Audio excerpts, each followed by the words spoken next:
بسم الله الرحمن الرحيم. الحمد لله رب العالمين، والصلاة والسلام على رسول الله صلى الله عليه وسلم. எல்லா புகழும் அல்லாஹ் ஒருவனுக்கு உரித்தாகுக.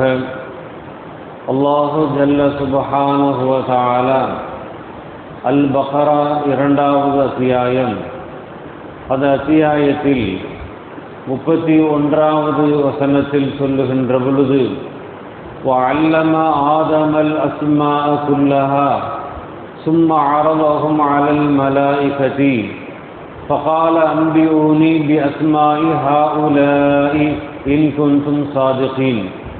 மேலும் அவன் பொருள்களின் பெயர்கள் இன்னும் அவற்றின் நுட்பங்கள் அனைத்தையும் ஆதமுக்கு கற்றுக் கொடுத்தான்.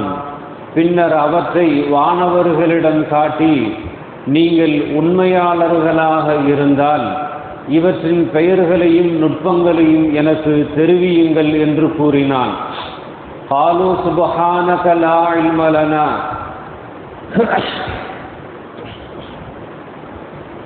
இல்லா மா அல்லம்தனா இன்னக அன்தல் அலீமுல் ஹக்கீம். அதற்கு அவர்கள் சொன்னார்கள், நீ தூய்மை மிக்கவன், நீ எங்களுக்கு கற்பித்தவை தவிர வேறு எந்த அறிவும் எங்களுக்கு இல்லை. நிச்சயமாக நீயே அறிவு மிக்கவன், ஞானமிக்கவன் என்று கூறினார்கள். அடுத்து, கால யா ஆதம் அன்பிஹும் பி அஸ்மாஇஹிம் ஃபலம்மா அன்பாஹும் பி அஸ்மாஇஹிம் قال ألم أقل لكم إني أعلم غيب السماوات والأرض وأعلم ما تبدون وما كنتم تكتمون. ஆதமே, நீர் அவர்களுக்கு அவற்றின் பெயர்களை அறிவித்து கொடுப்பீராக என அவன் கூறினான். அவர் அவற்றின் பெயர்களை அவர்களுக்கு அறிவித்து கொடுத்த பொழுது, நிச்சயமாக நான் வானங்களிலும் பூமியிலும் மறைந்திருப்பவற்றை அறிவேன், மேலும் நீங்கள் வெளிப்படுத்துபவற்றை நீங்கள் மறைத்து கொண்டிருந்தவற்றையும் அறிவேன் என்று நான் உங்களுக்கு சொல்லவில்லையா என்று கேட்டான் என்று அல்லாஹு ஜல்ல சுப்ஹானஹு வ தஆலா இங்கே 3 வசனங்களில் ஒரு விஷயத்தை நமக்கு சொல்லித் தருகிறான். ஆதமிற்கு எல்லா விஷயங்களையும் கற்றுக் கொடுத்ததை இங்கே குறிப்பிடுகின்றான். மலக்குமார்களிலிருந்து ஆதமுடைய சந்ததிகள் மனிதர்கள் ஏன் வேறுபடுகிறார்கள்? மலக்குமார்களை விட உயர்ந்த அந்தஸ்தை அவர்கள் ஏன் பெறுகிறார்கள்? அவர்களுக்கு கொடுக்கப்பட்ட அந்த கல்வி, அவர்களுக்கு கொடுக்கப்பட்ட அந்த அறிவு, இதை கொண்டுதான் இவர்கள் சிறப்பிற்குரியவர்களாக ஆகிறார்கள். இங்கே ஆதம் என்றால் யார் என்பதை பற்றி தெளிவாக நமக்கு இங்கே சொல்லித் தருகிறான். ஆதம் என்னும் சொல் ஹீப்ரு மொழியில் மண்ணை சார்ந்தவர் என்று பொருள்படும். ஹீப்ரு மொழியில் மண்ணை சார்ந்தவர் என்று பொருள்படும் என அபு இஸ்ஹாக் தஅலபி ரலியல்லாஹு தஆலா அன்ஹு அவர்கள் கூறுகிறார்கள். இந்த கருத்து கஷாஃப் என்ற அந்த விரிவுரை, கஷாஃப் என்பது அல் குர்ஆன் ஷரீஃபினுடைய விரிவுரை, அந்த விரிவுரையிலும் எழுதப்பட்டுள்ளது.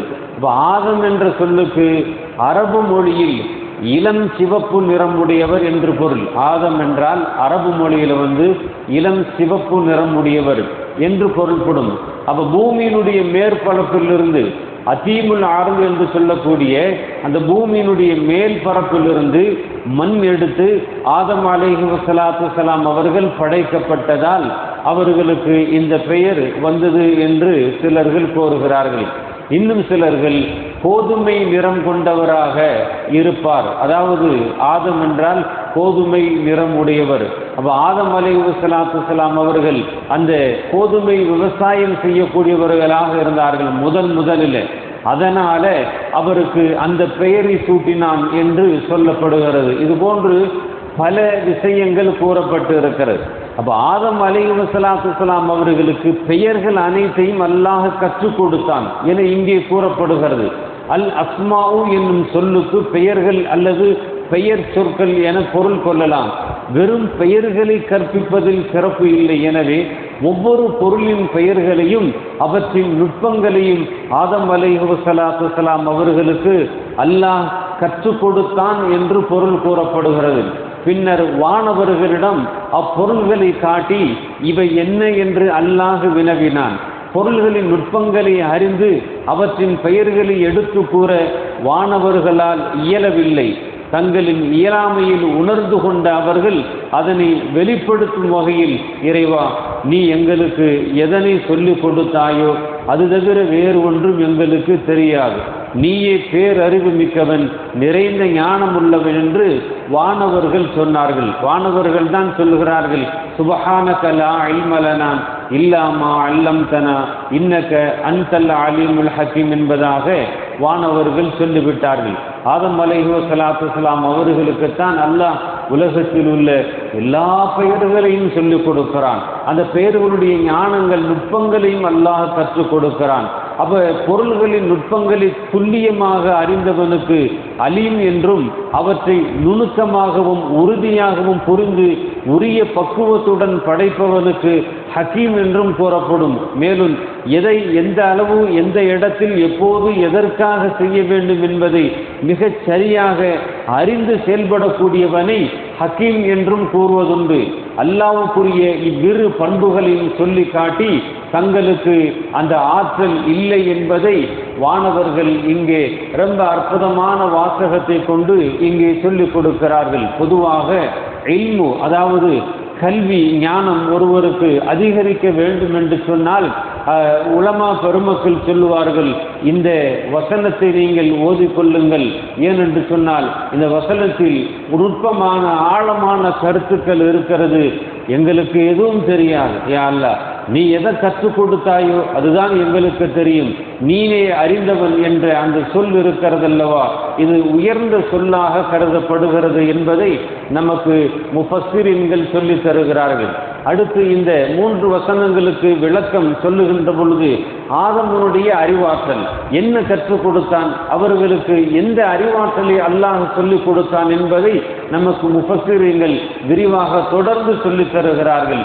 வல்லோன் அல்லாஹ் தொடர்ந்து படிக்கக்கூடிய பாக்கியத்தை நம் அனைவர்களுக்கும் தந்தல் புரிவானாக.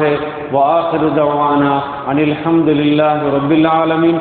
அஸ்ஸலாமு அலைக்கும் வரஹ்மத்துல்லாஹி வபரகாத்துஹு.